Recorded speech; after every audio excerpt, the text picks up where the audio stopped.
Broadcasting live from a countryside manor, this is The Monstrous Feminine, the podcast where horrible humans talk about horror. My name is Zeba, and I'm joined by my Sheila Nagis, Mila, Louisa, and Tyia.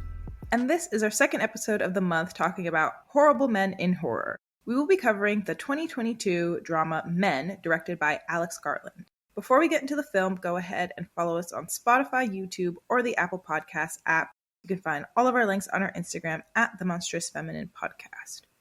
In Men, Harper arrives in an English countryside manor with hopes of taking some time for herself to heal from the death of her abusive husband, James, and is greeted by the manor's bumbling British owner, Joffrey. She spends her time wandering the beautiful green woods until she spots a naked man who follows her back to the manor. The more she encounters the various men in town, the more Harper begins to feel a sense of unease around her male counterparts. Soon she realizes the men around her are far more sinister than they appear.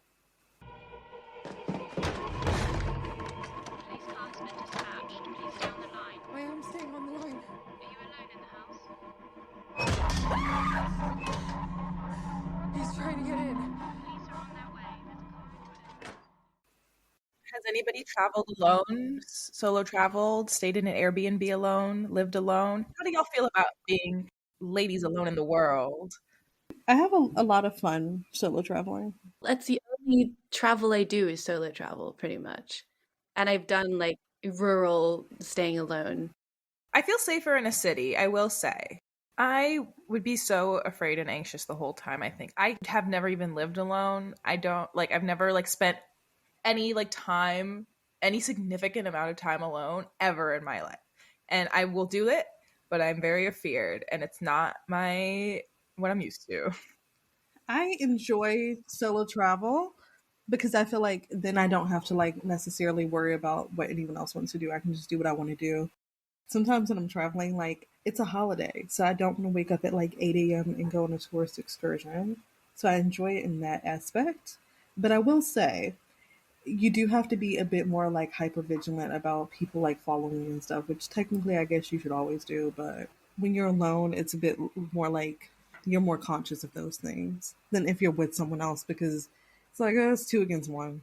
I don't really do anything alone. When I meet people in London, I'm meeting someone. I don't do a lot of let me just go here. And I'm trying to do it more, but I don't do a lot of solo activities. So holidays would be the ultimate for me. I did do it actually recently. I volunteered in Brighton, but then Mila met me, of course, on one of the Yeah, I was going to say, Louisa, I came. You did come and spend a day with me. 'Tis true. But there were a solid 2 days where some of the time I wasn't volunteering, and I did a little alone time, go to the beach, and it was very lovely. And I was wow, love myself, love hanging out with myself. I should do this more often.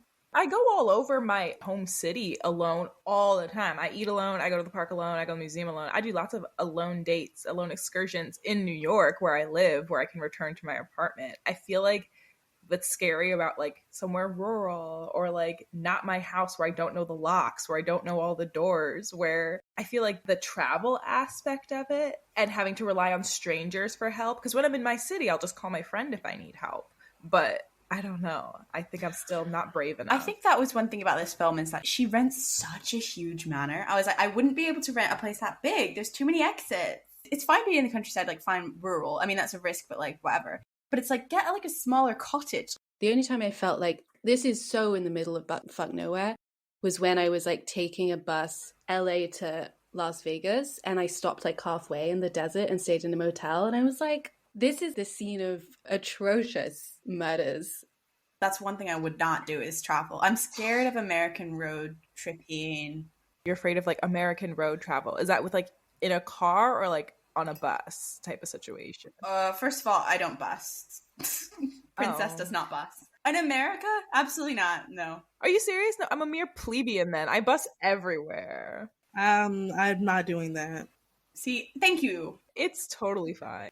But American road tripping in general scares me because, my aunt back in the day did it. My aunt is a white woman, I should say, but she did it on the back of her boyfriend's motorcycle, and they, went down Route 66 and all of that. They did the experience, and I just feel I don't think I can have a similar experience. It doesn't feel the most safe. I'd be a bit scared. It's just so big. So you're like isolated for long periods of time. I'd say isolation for me, or that the people I have to rely on are people who all know each other. It's like, it feels like a massive conspiracy being in a small town. Also, traveling while Black is a whole other beast. You know, something to consider. Something to chew on. The Monstrous Feminist on Instagram, so please go comment on our post. If you do engage with our content, you might just get a shout out on our next episode as our Witch of the Week. This episode, our Witch of the Week is Alexandra Carter Studio, who commented on our The Lore post and said, "Love this movie, looking forward to listening to this." Thank you so much, Alexandra. That was actually almost the name that my mother named me, and I think it is a really lovely name. I've been thinking more and more about The Lore since we watched it. I think I need to rewatch it, and maybe I'll return to that comment. It has stuck with me, honestly. I think it has. Sometimes we do films and like I don't think of them as much in the moment, and then they stay with me for a very long time. And The Lure is one of them. I hope you've listened to the Lure episode now because it's out. Go listen to all of our mermaid episodes. Woo! I wish you lots of great food, nice weather, stress-free. Friendly reminder, girly pops, that we are also on Patreon. For £1 a month, you can gain access to our Discord. For £3 a month, you get to hear a cut discussion from our main episodes. And for £5, you get all of that, plus the opportunity to pick our themes, films, and discussion points. Please support us. Any contribution helps. I know that this film did not get a lot of critical acclaim in comparison to Alex Garland's other works, and that the claim that the film was a feminist film has been widely challenged. But in this essay, I will propose that this film is feminist in a way that no one really thought about. Maybe not no one. I'm sure other people thought of this. The Aquarius is Aquariusing right now. Alex Garland in this movie is arguing that the original sin was not Eve eating the apple, but Eve being created from Adam's rib in order to be more obedient to him, and therefore making women subservient and creating the cycle of violence that is misogyny and women being considered as inferior to men. So the reason why I think this is I watched an essay on YouTube, like the beginning parts of it, and I didn't finish it because I really had to eat something before we did this podcast. But in the beginning of the essay, the guy kind of talks about how the color red comes into play and how there's all the symbol of the apple in the film. And the color red is linked to the King James Version of the Bible, in which the text was originally read. Her husband's name is James. Even the green man in the film symbolizes rebirth. So my take is that we see Harper eating the apple, all the men start coming forward and everything. And there's even the moment in her marriage where she also eats the apple, and shortly after that it starts spiraling, and her husband's conflict is basically that she wants to live like a free life and be able to do whatever while still being married to him and loving him, and he wants to control her. So my thing is like, it's arguing the balance between Eve eating the apple and that being considered the first sin, and also the fact that men have the desire to control women, and that it's continually perpetuated through like this rebirth of misogyny. And throughout the film, when she is in the small town and at the Airbnb, the more that she resists Joffrey, the more she is resistant to him. Like when he carries the bags in and she is like, "Oh no, I can carry them," the more she kind of asserts herself or says, "Hey, there's someone who keeps coming by the house," or insists upon these things, the more the energy becomes a lot more violent and aggressive from him. And I think this film is sort of basically arguing that the first sin is not that Eve bit the apple and asserted that she, again, was not just going to be the subservient wife of Adam. It was that was even attempted to be done in the first place, and that they always should have been equals. For me, the film felt like more pagan. Because of Sheila Nagee, queen. Sheila Nagee is my new favorite, like, pagan icon. In the sense that, so according to The Guardian, I'm going to just read. The carvings are found on medieval churches, castles, and even gateposts in Ireland, the UK, and much of mainland Europe.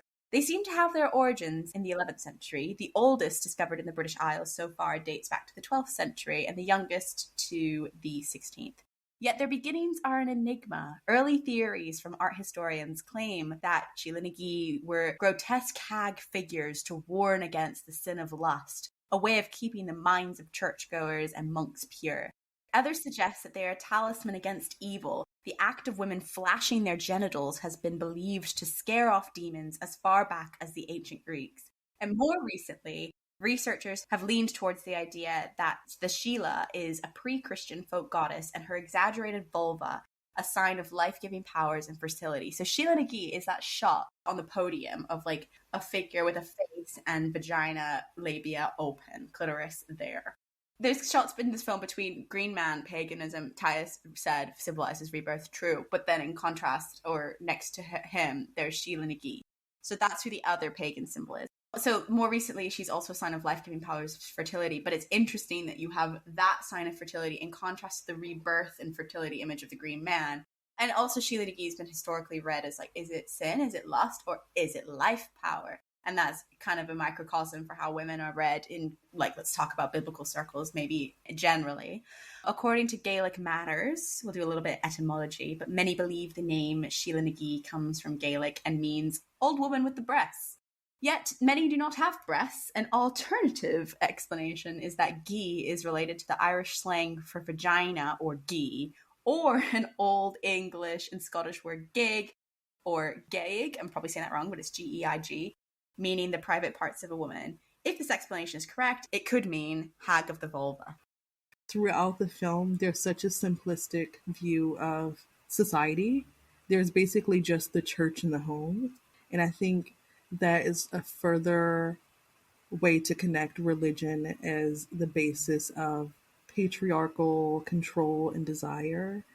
Especially like in the scene in which she tells the vicar that her husband did hit her, and his response is essentially like, oh, men just have these impulses and you have to forgive them, and it'll all be okay if you just forgive him and move on. You can't really hold him accountable for that. And her character's desire to not do that is viewed as like a failing on her end to follow her end of the bargain of what she should be doing in terms of a wife. And so I think that breaking down gender relations in the most simplistic forms of the home and the church, and also having like this couple at odds. I also think it's interesting that they're an interracial couple, which also kind of plays a part in it because everyone else in the movie is a white man. That's when I realized, I was like, why would they have a fake child? Just get a real child. I was confused. I was confused by it as well. And I wonder if they, like, because I thought the CGI was quite, like, not that great. Oh, I thought it was great. It was, like, uncanny. So here's my thing. I was reading Wikipedia at the same time, and I read ahead something that the policeman resembles Joffrey, and then something like someone resembles Joffrey. So I spoiled that for myself by accident because I was like doing other bits and bobs for the script at the same time. But I was thinking when I saw the policeman, I was like, no, it's not the same man. Wikipedia is wrong. My thing is, that really could be any old man. White men be looking the same. We can say it. I don't mean to be rude, but I was like, had I not spoiled it by reading Wikipedia, I don't actually know if I could have, I don't even know if I would have ever gotten it. I got it when the character themselves realized. Maybe when they're all charging, when they're charging at the house, and maybe then I would have. I don't know. I can't speak because I didn't go that route. I spoiled it for myself early, but I don't think it would have been something, even with this, I don't think I would have noticed. I just don't think I pay attention to, like, men at all. What else are you paying attention to in this film? I came into this with, like, people not really liking this film and knowing that people didn't really like this film. And then a lot of the reviews are also kind of exactly what you just said, Ty. A lot of them say, like, what is this film really doing beyond saying that, like, men are bad? Okay. And I read, actually, what was quite an insightful just Google review from Christine Warrington Broxton, who talks about how this film's an obvious commentary on, like, how men reproduce and rebirth toxic masculinity that was passed on to them. And it's a choice to have the figure of the green man and, like, symbolizing rebirth. And then it explores, what is it that men rebirth? And it was like, men rebirth, like toxic ideals, like such as this, you know? And I think that was quite an insightful view of it. And I do think that that was quite well done, regardless of whether or not I would have clocked that Jeffy was the same person. But yeah, the one question mark I did have was a little bit on the interracial couple element, only because He is undeniably an abuser, and obviously any man can be of any race, can be like misogynistic and uphold patriarchal values. I was just a little bit distracted because I was like, oh, it's if this is a film that's like unquestioning about like at the minute about her powerlessness in the situation because of what the men are around her are subjecting her to. I was like, it's more complicated. There are just other layers with an interracial couple because there may not be even in terms of gender power, but then you have race playing into it and what cultural power and privilege that affords her. Yeah, it's important also that she is white as we watch her go through this scenario, one for sure. But it's like it would be different if she was like a person of color with a black husband in a town full of white men. Like it would change everything. I feel like her whiteness is like very present to me in her relationship and out of it. Yeah, which is why I was a little bit like, I just think I was a bit distracted by that point, and I didn't think that was the point of the film. I think it was a film commenting on the universality of toxic masculinity. It's like totality within everybody around her, all the men around her. And I was just distracted by the extra layer that an interracial relationship adds to it because there's more dynamics at play. So that was the one point where I was like, I'm not sure about that casting choice necessarily because I think it made me stray from the central tenet of it. Only because I think interracial relationships are like complicated and race inevitably comes up in them. So it's not really something that you can throw in there unquestioningly and not add a bit more to. And I think there was a little White Lies review that commented on that as well. Like talks about how it didn't address how the power dynamic might be different in an interracial relationship. But you can still like be subjected to like domestic abuse in an interracial. I'm not trying to say that that's not possible at all, but I just mean it made me more distracted in the overall point because I was wondering about their dynamic. That's all. I agree. When I watched it in the cinema, I really, enjoy. That's a weird word to use in this film. But I did really enjoy it in terms of like what I expect from a horror movie. I loved the body horror. In terms of it eliciting fear and horror through its theme, which is patriarchy, men, it did a great job. I think that I kind of struggled with it basing its horror through something so, I guess, face value. Women have every reason to fear men, whether you want to look at it through evidence, through talking to the women in your life. I think the most effective horror is something a little bit more subconscious. And the kind of fear that I want horror to elicit is not so much like the adrenaline-filled fight or flight that I kind of was like feeling in this film. And it did. It got into a little bit more of the abstract, monstrous feminine. We'll get into it. The horrors that I like most are something that kind of awakens a fear, you don't want to confront or you don't realize. But anything that's like more primitive and more uncomfortable to sit with, obviously misogyny and like domestic violence is uncomfortable, but it's like the kind of fear that is it's something you can recognize and something that physically in your body feels familiar. But like a different kind of horror is like, I don't know, that's something I would have like liked it to delve into a bit more than just like men are scary, jazz hands. It did a really wonderfully complex execution of how patriarchy is cultivated in these communities of men. I would argue that I don't think the horror in this movie is necessarily that men are evil. I think the horror kind of is more of horror of isolation. And I think that's a different type of horror than it is to just exist in a world with men where there are other women. What do you make of the woman cop? She's the only one who isn't like the man over and over. They have an interesting conversation, but I can't remember. She says, I think he's harmless. He's like, for all it's worth, I know you're scared and I know what he did, but I think he's harmless. Honestly, it felt actually a little bit unrealistic. I do not think a woman cop would have responded that way. I don't think a woman would have responded that way. I think they probably would. I feel like women who work in like very misogynously charged spaces tend to overlook misogyny a lot. I don't know. I literally never voluntarily spoken to a cop. Actually, no, I've spoken to women cops. They're terrible. They're terrible. Oh my God, they're terrible. I won't get into it. That's PTSD.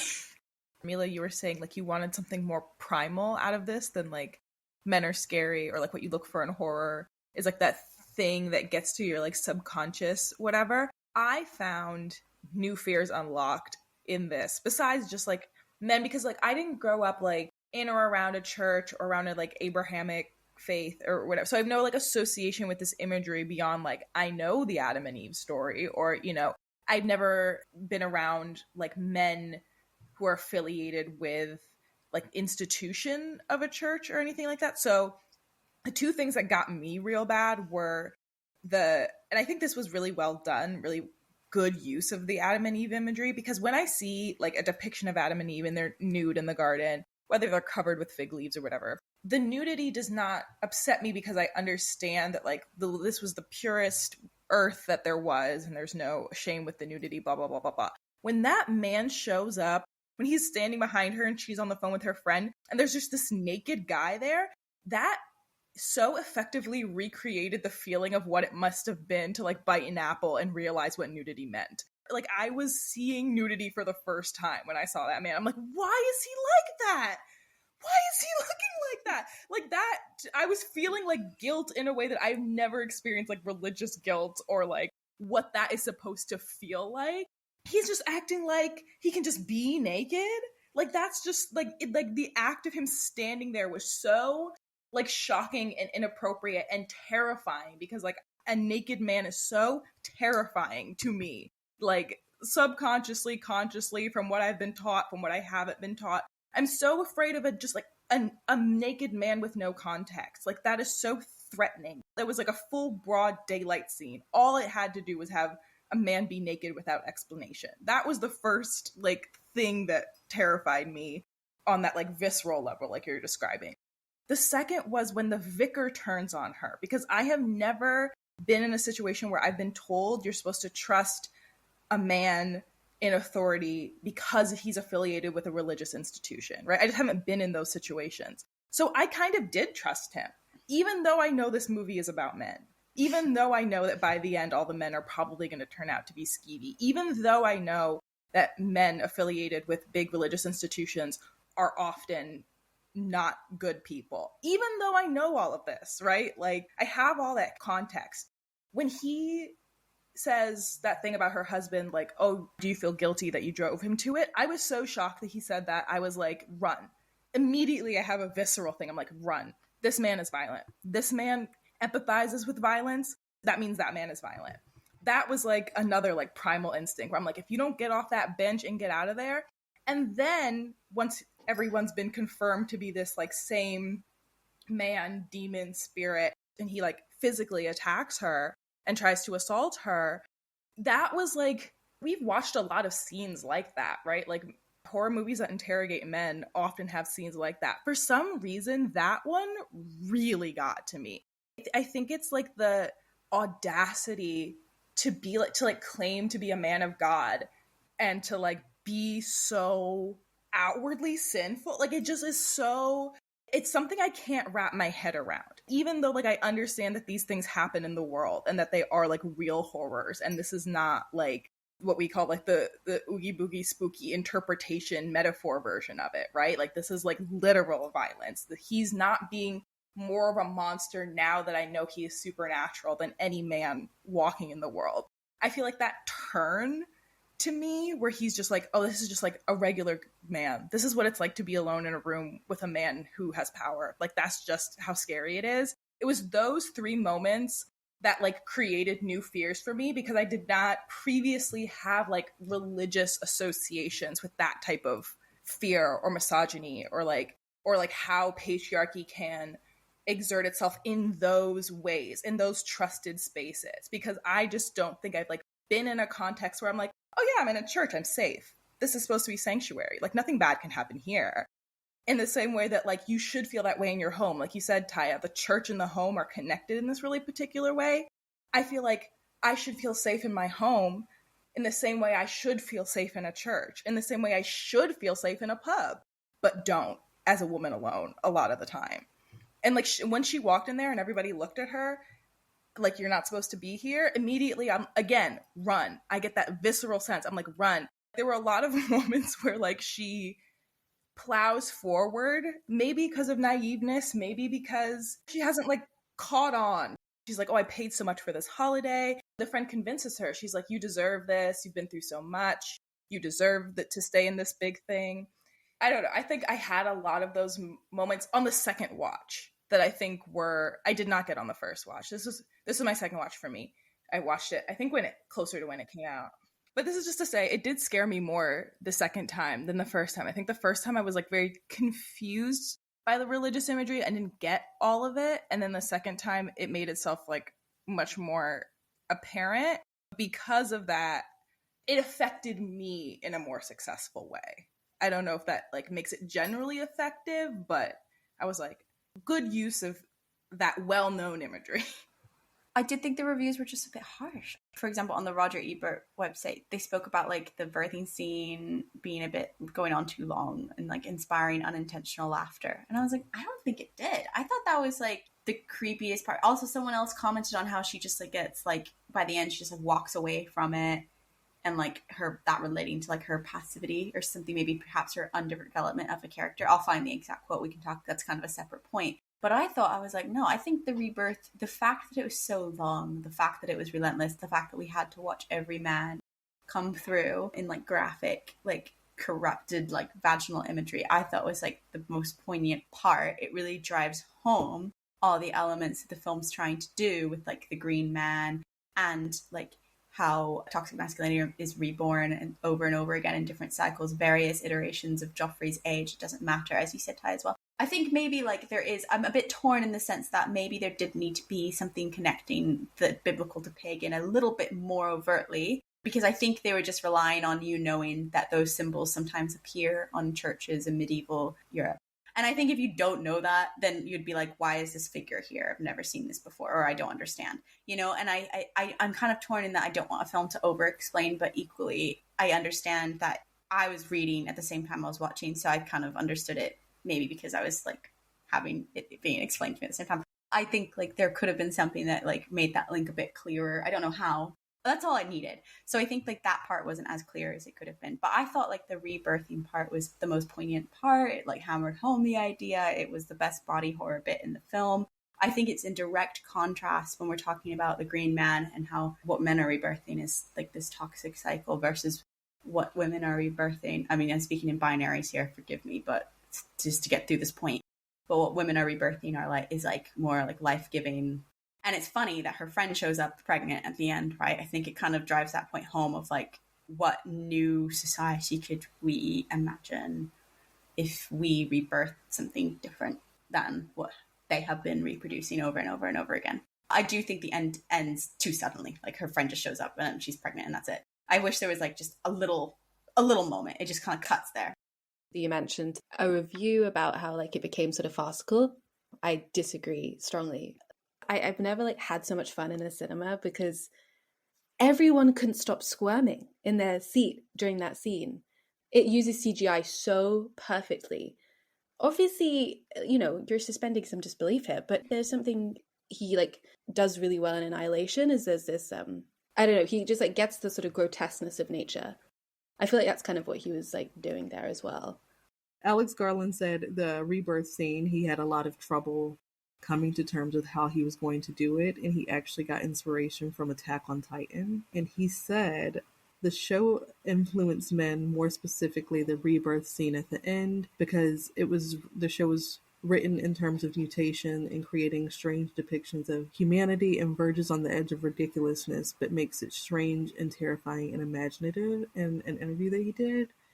And I think that this really does do that. Like, it does go on so long that it kind of edges on like ridiculousness, but instead it just becomes so unsettling and you can't help but watch to the end to see what the final thing will be. Even though she does defeat it with the axe, I mean, does she defeat it? It's able to regenerate all these times, and all the other times that she's like hit it or cut him, he's just healed and reappeared. So that's why I don't really see it as like a hopeful thing of like she was able to squash it and she can walk away from it. I'm just thinking of it as like she was able to get away. But then when she sees her friend pregnant, I mean, who knows what her friend will give birth to. But also there's a good chance that this will just continue to happen. Because to a certain extent, I feel like One of the scary things to me about being a parent is how little you can control of how your child comes out. Like, you can do everything in your power to make your child understand the complexities of feminism and gender and sex and society. However, there's an entire world of things that they'll be exposed to and people that they'll be exposed to. And you can't necessarily control that.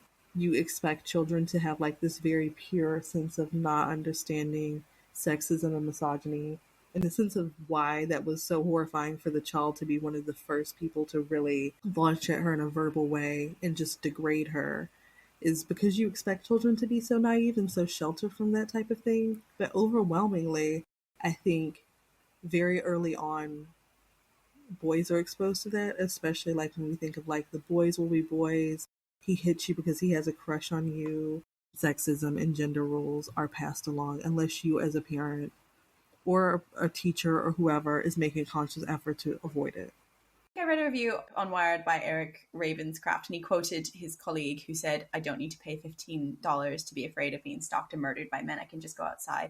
And essentially the point is like, who is the audience? Like, what is it saying about men? I'm like, I don't think it's trying to say anything new about it. Like, I don't think it's trying to say absolutely anything new about that. I think that is the point of it. It's just like the way the information's being presented is creative, and I think a bit of a mindfuck. And that's fine. Like, I don't need, what new ground are we gonna hit about it? Do you know what I mean? Like, I was like, yeah, better bad. I don't understand what you were trying to unearth that would have been more poignant there. I feel like that's kind of his MO. He often has really, really interesting and like nuanced ideas. And like one aspect of the film, like he executes really well, but some of it just isn't. And I actually always think that's really, really preferable because it means that they've taken a risk. You know, filmmakers can't be pitch perfect with everything they do, but with Annihilation, there are parts in the film that weren't as strong as other elements. But I feel like Garland takes risks and actually makes them more interesting films and way more like memorable. Annihilation haunts me. Let's talk about the mon femme of it. That was like the most monstrous womb, some of the most monstrous womb shit I've seen in a horror, and I just thought that was like really interesting. It was also really playing with, Creed always talks about in horror, like women being associated with like the animalistic nature of like birth. And I just thought it was so interesting to have a film which is so like you said, the psychology of it. I wish I could have been with people in the cinema watching it, but watching everyone squirm. And it's basically because we're seeing a man do that. Granted, it's exaggerated. At one point, he gives birth to his back. At one point, I think it's to his head. It's still like swapping it around and playing with like body horror and gender in a way that I think is so psychologically fascinating and very mon femme. And I think it was very well done. Yes, the birthing, the openings, the holes were certainly an aspect of it. To me, also the swelling of the pregnancy, like the stretching, the big belly was really scary. Like that, I've never seen like that aspect of it be considered horrific. Like nobody looks at a pregnant belly and is like, that's so scary. I mean, some people do. Some people feel that way. But for the most part, like you can go out with a pregnant belly and people aren't going to like wince when they look at you. Like that's still considered like something that, you know, is like acceptable to look at. Whereas like in this, it was absurdly large. It was over exaggerated. Like I would find that also horrific in a woman's body too. It got more and more foreboding because it's very monstrous womb, because that's all about the anticipation of a birthing, a monstrosity, or like something horrible. Tyia saying, isn't the last form her husband? Yes, the last form is her husband. Now, people have some thoughts about that, and I wanted to know what you guys thought about that. I thought it was just saying that like the man who terrorizes you came from Adam. I thought it was just like, this is the end of the line, this is what you're dealing with, ATM. Thought of it as like the ultimate boss level of the misogyny in her life. No, I don't think he's like worse than the other forms. Please, I would argue the vicar was worse. I agree with Zeba. I think it was more like, this is what he came from. This is why you got the man that you got, because misogyny and violence is reborn over and over again. I think it's because that is personally like the demon in her mind is that she was somehow responsible for him becoming that way, and seeing that he came from this and he was always going to be this person because of how misogyny and violence is passed down to men, freed her from the thoughts of, I was responsible, I drove him to killing himself, it's my fault. And then she was able to kill like the pain that she was holding and release herself from it and then walk away. I read a review which said that, this is on Slant Magazine by Keith Watson. One of the problems with tying everything back to James's death, though, is that it only highlights how ill-defined Harper is as a character. Buckley very precisely plays her as a strong, independent woman struggling with profound grief, but beyond her relationship to James, Harper is largely a cipher, a businesswoman of some vague sort who happens to play the piano and has at least one sympathetic female friend, but whose personal hopes, desires, fears, and anxieties all remain a complete mystery to the viewer. Harper doesn't really do much in men beyond stand idly by as things are done to her, and while this reflects the dynamic of men constantly invading women's privacy, it also highlights the film's most telling ironies, because Garland gets so much more mileage out of Kinnear's, which is creepy evocations of pernicious blokedom, than he does in exploring the contours of Harper's psyche. The film's pithy title turns out to be all too revealing. It may have a woman at its center, but Garland's latest is ultimately much more interested in men. I thought this was harsh as fuck. It's harsh, but I don't disagree. I just don't care. I don't disagree. It's just that I think with horror, we often have had the same thing of like, there's not so much time for characterization all the time. And I think like this film is just about her trauma, and I'm a bit like, okay with that, you know? Like, I don't need to know her hopes and dreams. I'm curious to where they thought there was time to really explore her hopes and dreams. I think sometimes we have to think, where was that going to fit in the story, and would it have mattered? I don't necessarily need to know her favorite cereal if it does not matter to the storyline. If I'm not going to see her do any of the things that she's hoping and dreaming about, I really don't care. Like, respectfully, that has nothing to do with the story. And I think that also is part of the story anyway. I think it's supposed to be, what do we really know about Eve in the Bible, other than that she came from Adam's rib? I'm not saying there's anything wrong with the Bible. I would argue that I am Christian. But... But I don't think that there's a lot of depth to Eve. And when people discuss religious context of things, I don't think they often discuss women and religion. That would be an interesting movie. It's just not this movie. And I think that, I mean, there's all sorts of retellings of religious or mythological, or like, there's like things that we don't have like the source material to like expound upon. Like lots of writers take that as inspiration to like write from like the Penelopiad, or like, you know, things like from the woman's perspective, And that's a really interesting genre, but it is make 'em up, right? That's not the source material. Like, you're making up a story and you're using a text with not a lot of detail as your inspiration, but I cannot take that and run with it for like a biblical text. Do you know what I mean? Like, in this, I agree. I don't need to know her backstory, because I actually think she does a great job of playing the character. There's like a very long meandering scene through the woods. She doesn't say, there's no dialogue, obviously, because she's alone in the woods, but I get a sense of who she is, right? Like, she doesn't live in the countryside. She's very in awe of nature. She's a little bit like playful, like she's like doing the echo in the tunnel thing. Like, I think there can be like subtle, you know, not hit you over the head definitions of who a character is besides like what they do for a living and what their childhood was like. Like, I do think that I understood her. I don't think anything was missing. I do think sometimes people really go over the head with critiquing things that are supposed to be feminist in terms of characterization, because I think this film does work as a feminist film, which I didn't originally the first time. But I don't think characterization is necessarily what makes a film feminist. I think Alex Garland is a bit more like, he doesn't really care if people critique parts of the film as long as he's able to bring forth the critique or the message that he's going through.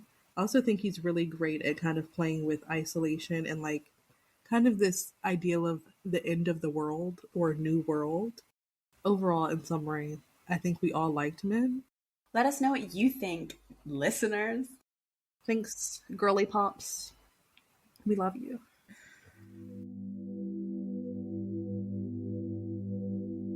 Thank you for listening to The Monstrous Feminine. Be sure to follow us on Instagram, SoundCloud, and Spotify at The Monstrous Feminine Podcast, and on Twitter at The MonFemPod. Subscribe to our YouTube channel, rate and review us on Apple Podcasts and Spotify, and follow us on TikTok at The Monstrous Feminine Pod for podcast clips and more fun. Brooms up, witches out.